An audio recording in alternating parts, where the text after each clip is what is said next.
right now you're looking live at Bellevue, Washington, and temperatures in the mid-30s and clouding up a little bit, and winter storm warnings that affect some areas.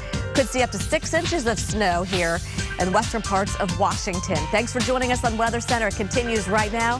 I'm Kim Cunningham.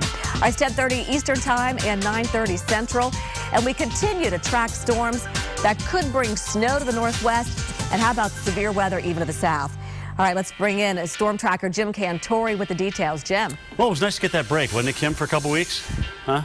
It's nice, just a little break there, and all of a sudden Mother Nature decides let's crank it up again. Let's talk about this here, the Seattle statistic. Again, we've seen heavier snows, as or Professor Mass talked about. We saw snow certainly in March, but you know, you go back and you look at some of these numbers. Last 3-inch snowfall was almost 22 years ago, March 1st, 1989. SeaTac. So again, that's kind of south of downtown Seattle. You're looking at Bellevue there, which is east of downtown, but still, you know, it's only happened 8 times since 1945, and this is just the start of this. It's going to get cold right through Friday and through here. Let's talk about Oregon, shall we? Look at Astoria. You go back to that set 1974 when we're talking about just around 2 inches of snow. Salem, 1971. So 44 years, you know, we're talking about, you know, snowfall here across the Pacific Northwest or so. I mean, this is amazing when you think about the cold air with winter storm warnings all the way to the beaches. Now, it's warm in Portland. We haven't seen the winds shift out of the valley yet, but they will, or out of the gorge, I should say. Seattle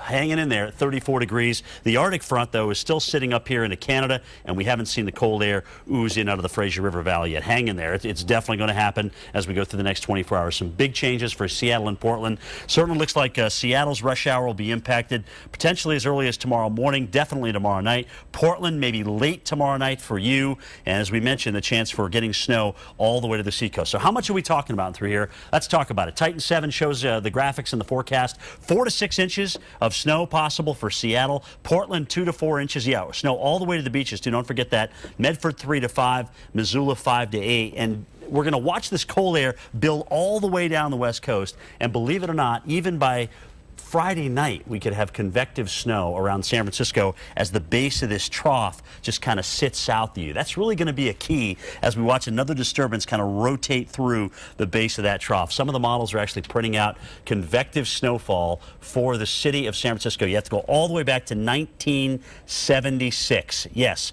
very, very unsettled. Continuing, the Sierra is going to get absolutely crushed with new snow. The Cascades, try 1 to 3 feet. Try the mountains of Utah, the Wasatch, the Cottonwoods. Everybody is going to get hammered in through here. We're talking about absolute euphoria when we look at the east, and it's all quiet for now. But you know what? We're going to be talking about severe weather setting up right in this region over the next 24 to 48 hours. So believe me, if you're feeling a little left out in the east, Kim, don't feel too left out, because what we have coming may not be a good thing by Thursday night. Back Absolutely. All right. Thank you, Jim. All right. New video tonight of firefighters in California deploying to the airport to fly to New Zealand to help victims of the strong 6.3 earthquake that hit yesterday. You know, just 5 months ago, a magnitude 7 quake hit the same area, but it was far less deadly. Now, to find out what made this quake a little different, we're joined now by Robert Williams from the U.S. Geological Survey. Robert, thank you for joining us this evening. Now, you were also in New Zealand during the quake yesterday, right? Not yesterday. I was in New Zealand in September after the magnitude 7 event.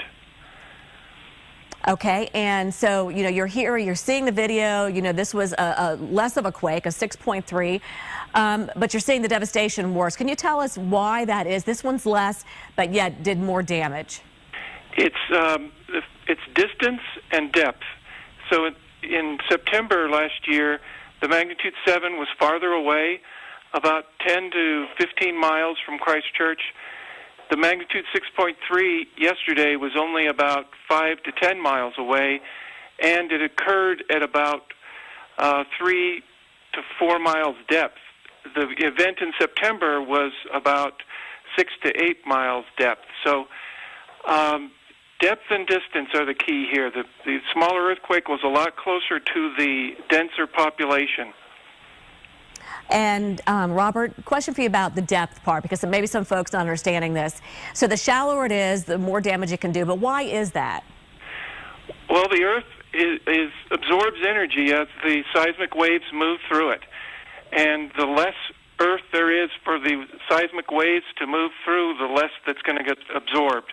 So this one yesterday was closer, and there was just less chance for the earth to attenuate and knock down the energy before it reached the city. And your gut on this one, you think the death toll is going to be much more than what we're hearing?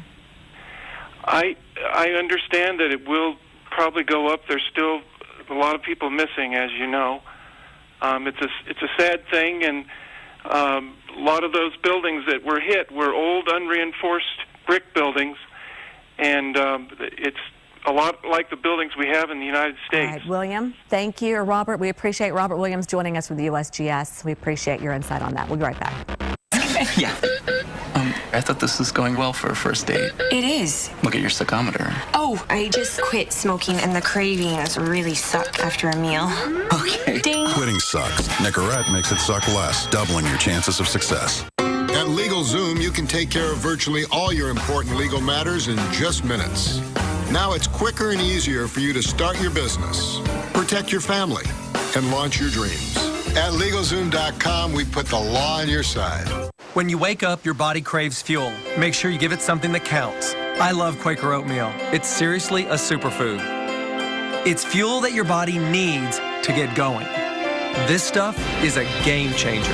And now it's better than ever. It's got a heartier texture and, in some of your favorites, all natural flavors and 25% less sugar.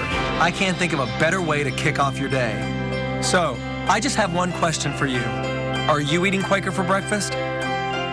Trouble, trouble, trouble, trouble, trouble.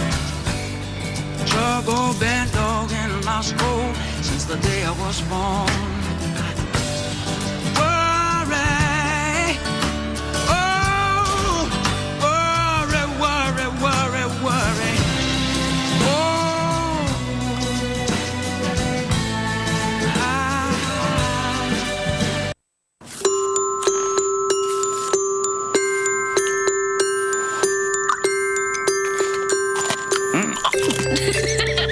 Good night, buddy. Good morning, Dad.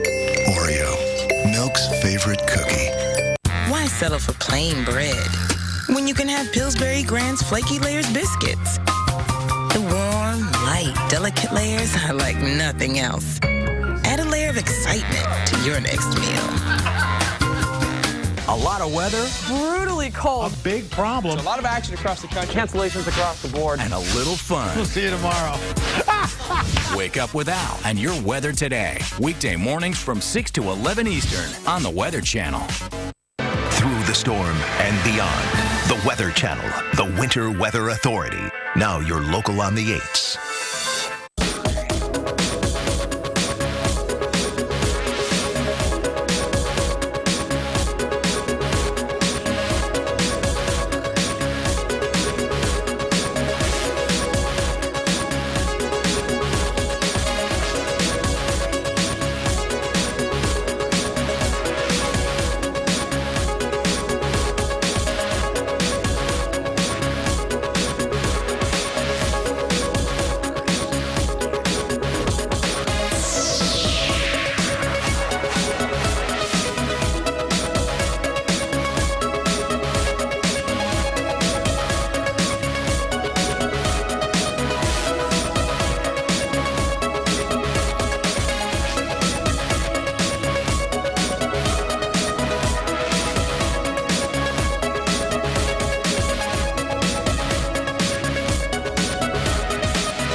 It's 10:40 Eastern Time, 9:40 Central, and this segment is actually on the Northeast. But, you know, as we look at this radar here, I couldn't help but notice what's going on in Northeast Oklahoma and southwestern Missouri. And if you're watching me from the Springfield Weather Forecast Office in Missouri, you may want to take a look at this as well. Little elevated convection trying to develop here. The atmosphere already responding to that trough in the west. That's amazing. But, you know, this is something really we haven't seen for a good part of the winter, and that is this corridor on the quiet side. So I'll just leave that circle there, and I'll show you the next graphic. I mean, look at this.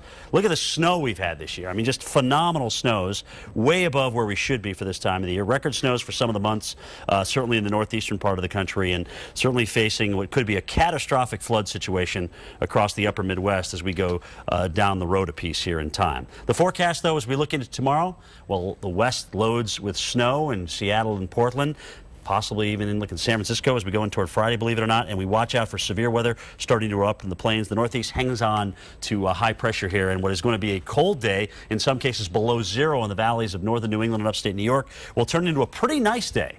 Strong February sun. We're into late February now.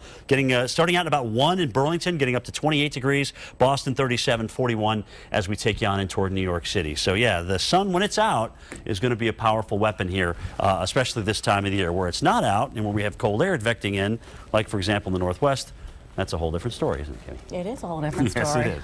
All right. It's time to count down our top 5 videos of the day. I've got some great stuff that you guys have sent in, eyewitness videos. Let's get the countdown started here with number 5, Synoptics. Synoptics. Not synoptics. As in meteorology, we call that I love weather. synoptics. I love it too. All right, let's talk about Denver, Colorado, and what we saw here. How about a couple of sun dogs? Like, what are sun dogs? Well, to the right and to the left of the sun, you get these, they look like little images of the sun. Yeah, you can see them right there around the halo on the sides of the and halo. It's usually when the sun's beginning to set and low in the sky, and it could happen anywhere in the world, actually. But so look for them. Kind of cool stuff out there. That's pretty cool. Number 4, this is kind of interesting here. This is a snowmobile, or was most of a snowmobile trailer here, but the other half of it, the cover, wound up on the front of this red car. The good news is no one was hurt. He should have been riding the snowmobile. Maybe. Yeah, you know what I was looking at? I was wondering if the snowmobile was in the cover. Oh, it could be underneath because there's a lot of damage to the hood of that, but I don't know. I hope not. I hope not, too. All right, how about number 3? And, Jim, you brought up a good point on this one. This time lapse. I mean, it's cool to watch the car getting all the snow on it, but look at the little bush here to the right.